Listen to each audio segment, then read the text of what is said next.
السلام عليكم ورحمة الله تعالى وبركاته. مرحبا بالجميع وتحية إليكم من جديد. برنامج اليوم هو برنامج مهم موجه خاصة إلى الإخوة والأخوات الذين لديهم تساؤل عن هل هناك من طرق أخرى للدخول إلى الولايات المتحدة الأمريكية بغض النظر عن الدخول عن طريق القرى الأمريكية. إذا هناك نقاط مهمة سوف نتطرق لها في البرنامج، ولا بأس إن استفدتم من البرنامج أن تقوموا بمشاركته مع الأصدقاء والأحباء، هذا كله لكي تعم الفائدة. ولا تنسوا أن تشتركوا في القناة. إذا إلى كل من هم طارحون للتساؤل المهم عن هل هناك من طرق أخرى للدخول إلى أمريكا بغض النظر عن القرى الأمريكية، نؤكد بالطبع هناك 10 طرق دخول إلى الولايات المتحدة بدون قرعة عشوائية أمريكية. وسوف يطرح التساؤل عن هذه الطرق، هل تعتبر محسوبة على الهجرة إلى أمريكا أم دخول بشكل آخر؟ وسوف نجيبكم على هذه النقاط المهمة. أولا نؤكد بأن هذه الطرق بالطبع هي طرق قانونية تخول لكم الدخول إلى الولايات المتحدة عن طريق فيزا دخول، وكل فئة بالطبع لديها اسم خاص بها وسوف أذكرها لكم بعد قليل. بالنسبة للطرق 10 للدخول إلى أمريكا، هي ليست طرق دخول عن طريق هجرة إلى الولايات المتحدة. بالطبع فيز الهجرة سبق أنني وضحت نقاط مهمة عبر القناة، ممكن أنكم تقوم بالعودة إلى هذه البرامج وسوف تستفيدوا أكثر وأكثر. بالطبع هناك فيزا زواج ولم شمل عائلي، قرعة أمريكية، لجوء، وهناك فيز أخرى بالطبع محسوبة على تأشيرات للهجرة إلى الولايات المتحدة. وللتأكيد الطرق المشار لها للهجرة إلى الولايات المتحدة تخول للداخل عبرها أن يتحصل على الإقامة الدائمة والتي تعنى بالجرين كارد. من بعد ممكن لصاحب الإقامة الدائمة أن يطلب الحصول على الجنسية الأمريكية. هذا بالطبع للتأكيد كبداية، ولكي تعلموا بأن 10 طرق التي سوف نذكرها لكم إن شاء الله بعد قليل هي تحسب على التأشيرات المؤقتة، ولا تخول للحاصلين عليها الإقامة الدائمة بأمريكا، بل عليهم العودة إلى بلدهم الأم لأنها تعتبر فيز لغير. بالنسبة للطرق 10 التي سوف أذكرها لكم، أكيد هي طرق محترمة وقانونية يدخل المقدمون عن طريقها مرفوع الرأس بشكل سلس ومحترم إلى الولايات المتحدة الأمريكية. أولا نبدأ بالطريقة الأولى. أولا فيزا باي 1 وفيزا باي 2. بالنسبة لفيزا باي 1 تعنى بفيزا استثمار. هذه التأشيرة هي مؤقتة تخول للحاصل عليها أن يقضي وقته في الأشياء التي هو مقدم عليها كالعمل وحضور اجتماعات ومؤتمرات تدخل في صلب الحاجة التي تعنى بالتقديم على هذه الفئة من أنواع فيزا لغير الهجرة. ننتقل إلى التأشيرة الثانية وهي فيزا باي 2، والتي تعنى بفيزا سياحة، زيارة، علاج إلى غير ذلك. وهذه التأشيرة هي مؤقتة لا تخول الحاصل عليها الإقامة الدائمة بأمريكا. وبالنسبة للإجراءات المتعلقة بهذا النوع من الفيز تقدم عن طريق الموقع بالطبع أونلاين. عند التقديم لازم أن نقدم كما سبق الذكر أونلاين.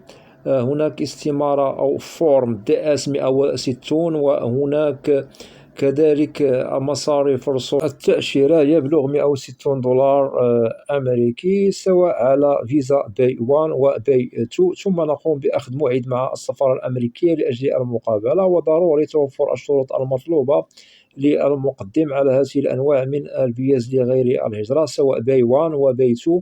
ويجب جمع الوثائق المطلوبة بدون نقص للحصول على هذا النوع من الفيز. ونؤكد على إثبات الدخل المادي زائد الغرض من الزيارة أو السياحة زائد الروابط التي لديكم في بلدكم الأم، ويجب إثبات هنا ونؤكد على رابط العودة لبلدكم الأم، هذا إذا أردتم الحصول على الفيزا بنجاح وبسلام بدون عرقلة بدون مشكل. أتمنى أن تكون هذه النقاط واضحة. أنتقل إلى الطريقة الثانية وهي فيزا M1. هذه التأشيرة تمنح للذين يريدون الدراسة بأمريكا، ليست دراسة جامعية أو أكاديمية، بل في التكوين الحرفي أو المهني، وهذا يدخل في صلب مهن مختلفة. سبق لي أنني وضحت نقاط مهمة كمعلومات واضحة عن المهن التي تدرس كتكوين مهني وحرفي في المعاهد الأمريكية، من ضمنها مثلا الطبخ والسباكة، وكذلك مهن أخرى مختلفة، واللائحة طويلة لهذه المهن. وهذه التأشيرة كذلك لازم التحضير لها بنظام إذا أردتم الحصول عليها، ولا تخول للحاصل عليها المكوث الدائم بأمريكا، لأنها تعتبر فيزا لغير الهجرة وتعتبر مؤقتة، ويجب على الحاصل عليها أن يعود إلى بلده الأم عند نهايته من الدراسة المهنية. الطريقة الثالثة وهي تأشيرة F1، والتي تعنى بالدراسة الجامعية والأكاديمية، تمنح للذين هم طلبة يريدون إكمال دراسة بأمريكا أو يبدأون الدراسة من البداية بالولايات المتحدة.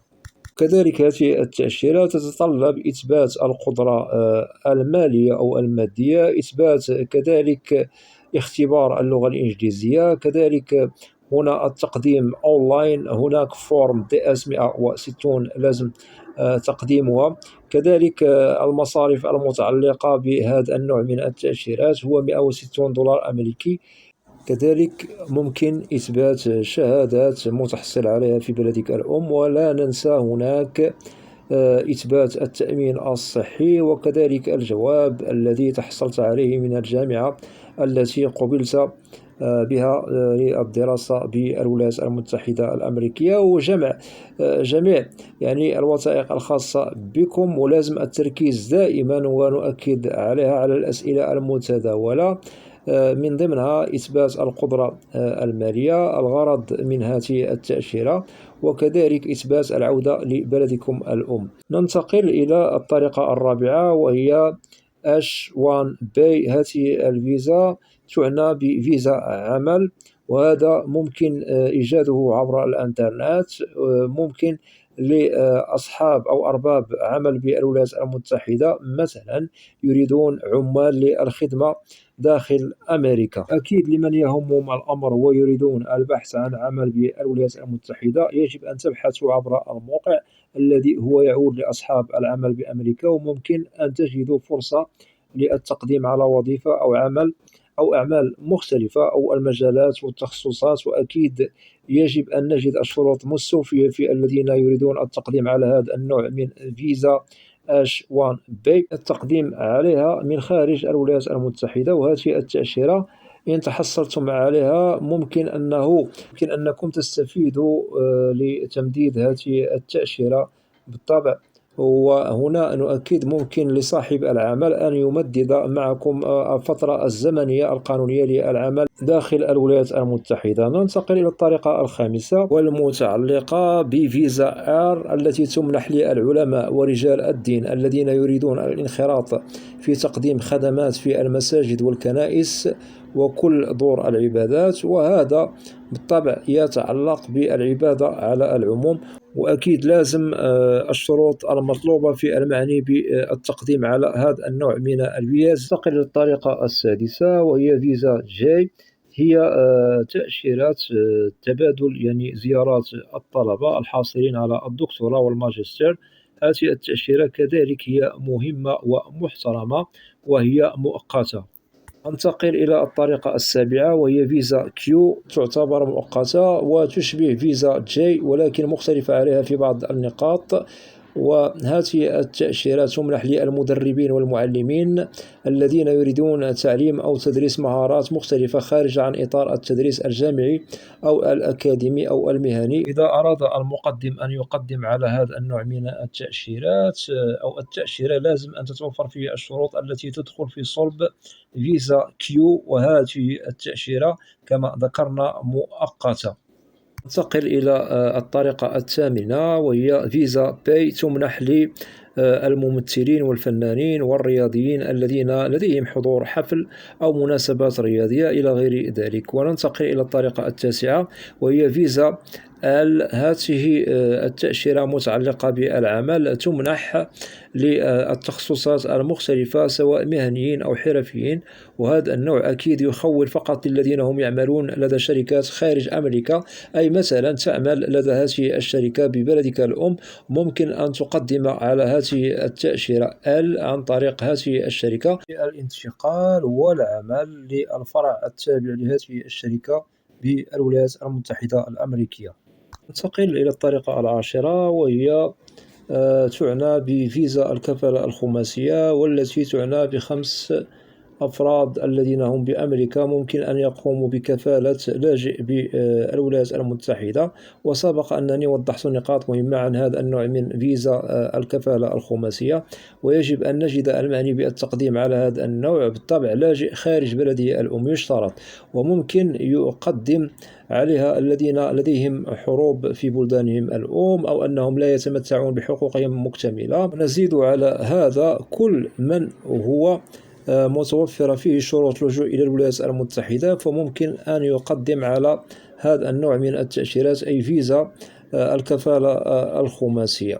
ونؤكد بأن هذه التأشيرة محصورة للذين هم لاجئين، وممكن التقديم عليها للدخول إلى أمريكا. إذن كل هذه التأشيرات التي ذكرنا هي تأشيرات مؤقتة لا تخول للحاصلين عليها الإقامة الدائمة بأمريكا، ولكن هناك البعض من هذه التأشيرات ممكن لنا أن نسوي وضعنا للإقامة الدائمة بأمريكا، ليس بالمشكل، وسوف نوضح لكم هذا في برامج مقبلة عبر القناة، وأتمنى أن تكونوا في الموعد. هذه الطرق أو هذه الفئات من التأشيرات تحسب على فيز لغير الهجرة، تعتبر مؤقتة، وبالطبع ممكن أنكم تقدموا عليها إذا أردتم الدخول إلى أمريكا، شرط أن نجد الشروط متوفرة فيكم بغض النظر عن الدخول عن طريق الهجرة بالقرعة العشوائية الأمريكية، متمنيا للجميع التوفيق.